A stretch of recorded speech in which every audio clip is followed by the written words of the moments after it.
Hello guys. Welcome to my channel, Jura Tempest Federation. In our previous episode, we have seen how Bason's team overcome the dungeon challenges. If you have not watched the previous episode, I will put a link in the description below. To quick warning, this video contains spoilers from a light novel. But before we proceed further, please like, subscribe to my channel and hit the notification bell for further updates. In this video, we will see how other challengers face dungeon challenges. Now, without further delay, let's proceed further. Let's have a look at Elan's team. They were staying on the first floor, where it was difficult to find rare grade gear. These folks were operating cautiously with safety in mind. One could say that they were overly cautious. But for that same reason, they were also able to pick all the treasure chests clean on the first floor, with the smoothest progression. Yet to their surprise, there was a turn of events. Have we farmed enough? Are we really going there now? Aren't you going to ask me about it? Of course we are going. We're gonna make it big this time. Cabal's opinion was completely ignored as Elan's party started making their way downstairs. With less than an hour left, they seemed to have set their minds on achieving their goal. Their reason for staying on the first floor for that long was apparently to collect potions. They had also made full use of the information that Rammus gave them, setting their target at the 10th level. Oh, Cabal's party seems to be on the move, switching gears from the conservative strategy and deciding to go all the way down.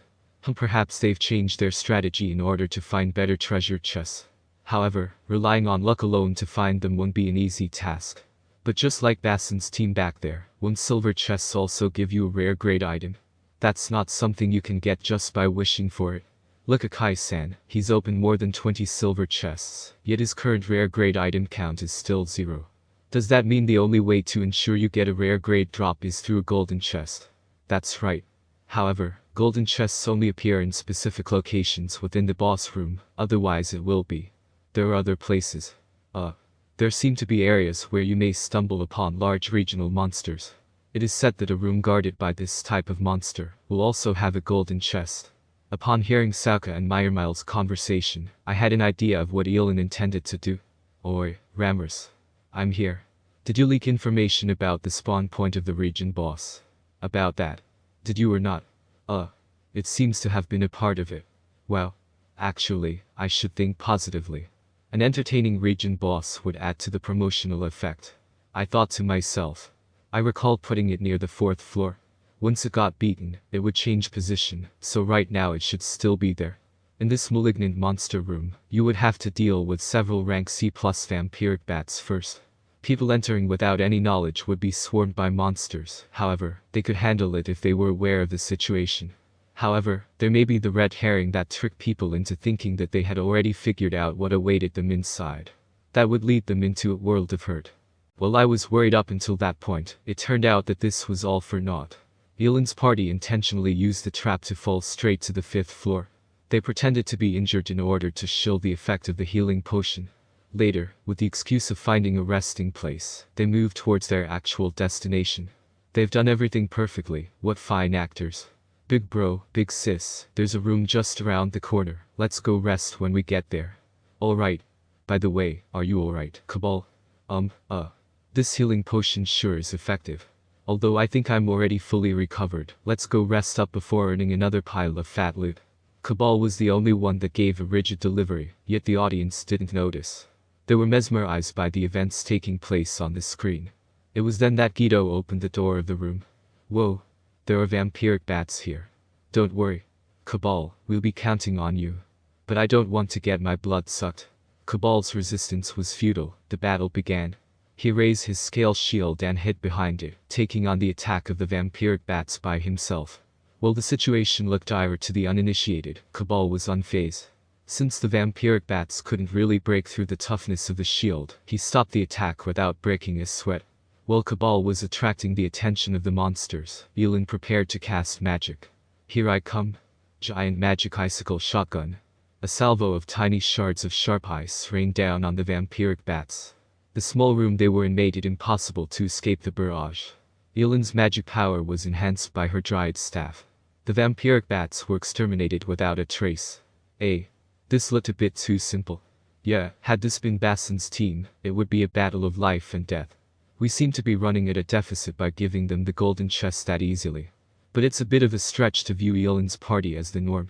Indeed, Ramers had a point. Upon second thought, it was only made this easy due to them cheating.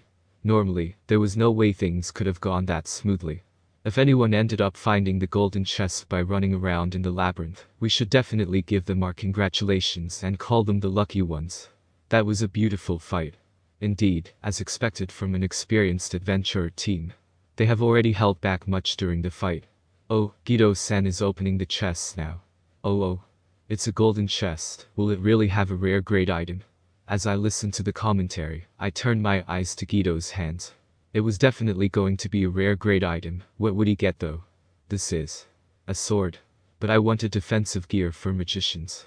Did you just say sword? Wonderful. I guess the old man above knows how hard I've been working. The three all had different expressions. Guido seemed rather perplexed, Yelan looked upset, and Cabal's previous unmotivated expression had been ejected out of his system. Each of their reactions was interesting.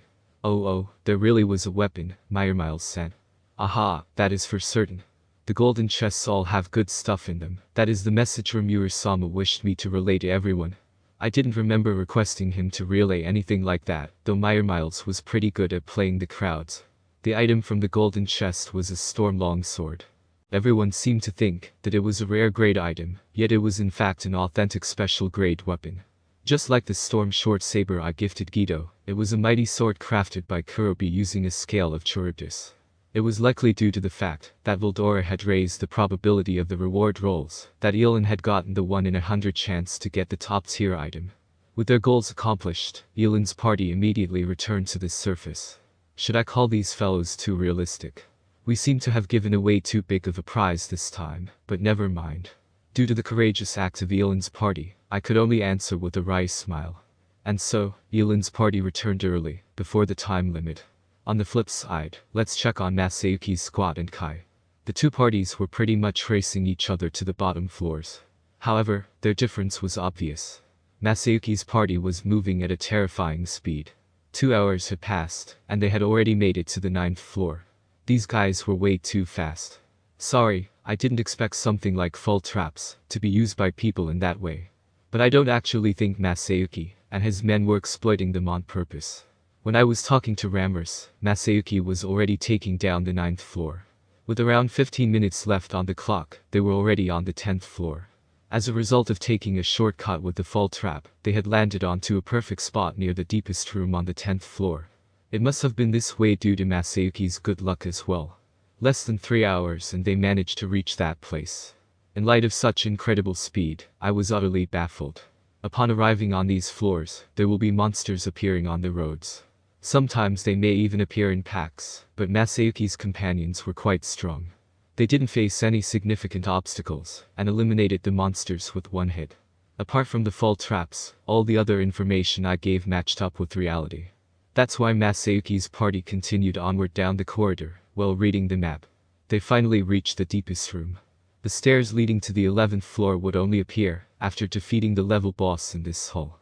The floor guardian here was a great spider with a difficulty level of rank B. Its majesty was truly fearsome. As Jinrai swung his saber with tremendous force, the great spider was sent to hell. What a pity. How can a single great spider stand against Masayuki's party? If only there had not been any fall traps, they would at least have gotten stalled for a while on their way here. Masayuki's party managed to open the golden chest, and got hold of a rare grade short sword. They also shrewdly located the save point. Upon seeing this, I decided to remove all fall traps. After defeating the level boss, Masayuki's party wasted no time in using return whistle to return to the surface. They were the second team to re-emerge on this surface. When Masayuki's party vanished from the hull, the once shut door was opened again. Masayuki-san and his teammates have returned. This time it will be Kai-san who's gonna challenge the level boss. Kai-san has managed to progress so far by himself. He didn't step on any trap or fall into any pits, and made it through the passages with incredible speed. His speed was so fast, that by the time the trap had triggered, he was already far and away. That is a rather surprising strategy, not one that any average person could adapt. Hearing Miles' words, some adventurers in the audience nodded in agreement. That's how fast you'd get through solo farming. However, it probably wouldn't be the same with a team. Kai at least didn't dishonor his place as an elite adventurer. There was no way he'd fall into a challenging battle in the lower floors. For unknown reasons, he even farmed a bunch of silver chests. This guy's gotta be the worst beta tester in history. But those were just my thoughts. I couldn't really do anything about him under these circumstances. Did that shitty chosen hero get ahead of me? Never mind, revive the level boss at once. Kai commanded arrogantly. Well, I may be angry, I'm a mature adult after all, so I'm bearing it. By the way, Miles-san. What will happen when an event like this plays out? The level boss seems to take around 30 minutes to be revived. That must also include the golden chest, right? That's what I heard. Other than that, there may be situations where adventurers come into conflict over the chance to fight against the boss. Rimuru-sama seemed to have had worries about that. That's it for today, guys. See you next one. For further more update, please like, share and subscribe. And do not forget to push notification bell.